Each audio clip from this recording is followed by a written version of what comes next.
अभी ईसा मसीह का जन्मदिन आने वाला है 25 दिसंबर को। हमारे नौजवान सबसे ज्यादा मोमबत्तियां लेकर के चर्च ढूंढते फिरते हैं और चर्च के बाहर ले जाकर के मोमबत्तियां जलाते हैं। मां सत्यनारायण की कथा करती है घर में और बेटा मोमबत्ती लेकर के जीसस क्राइस्ट का जन्मदिन मनाता है।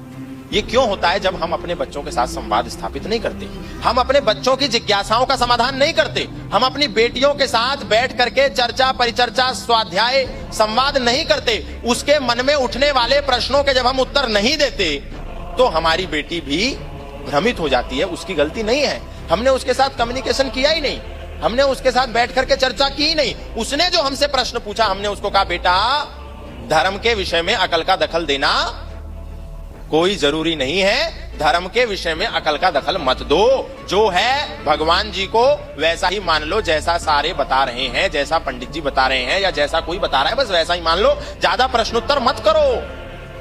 अब जब हमारी बेटी का जिज्ञासा का समाधान हमारे घर में नहीं होगा, हम लोग नहीं करेंगे, मां नहीं करेगी, पिता नहीं करेंगे, तो वो बाहर जाकर के भ्रमित हो जाएगी। आप सबने केरल स्टोरीज देखी होगी, उसमें जो महिला है, जो उसमें लड़की है, वो कैसे पहुंच गई सीरिया इराक ईरान तक कैसे पहुंची, जब उसकी मां ने, उसके पिता ने, उसके घर वालों ने उसकी जिज्ञासा का समाधान नहीं किया। अब जब हम जिज्ञासा का समाधान नहीं करेंगे तो वो वैकल्पिक रूप से कहीं तो अपनी जिज्ञासा का समाधान कराएगी और सबसे ज्यादा इसमें हम लोग जिम्मेदार हैं। कुछ काम हम लोगों को मिलकर के करने होंगे। सबसे पहला तो ये कि हमारा जो शास्त्र है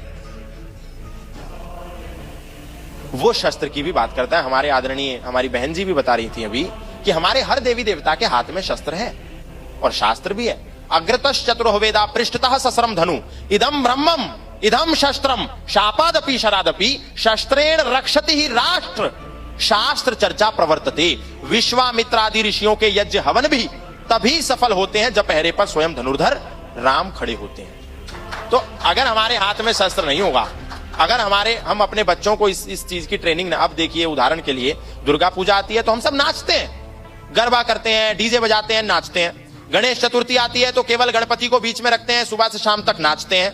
होली आती है तो रंग एक दूसरे को लगा लगा के नाचते हैं। दीपावली आती है तो डीजे चला चला के नाचते हैं। हमारा कोई भी पर्व आता है तो आप उठा करके देख लीजिए, भारत में डीजे बजता है और हम सब नाचते हैं।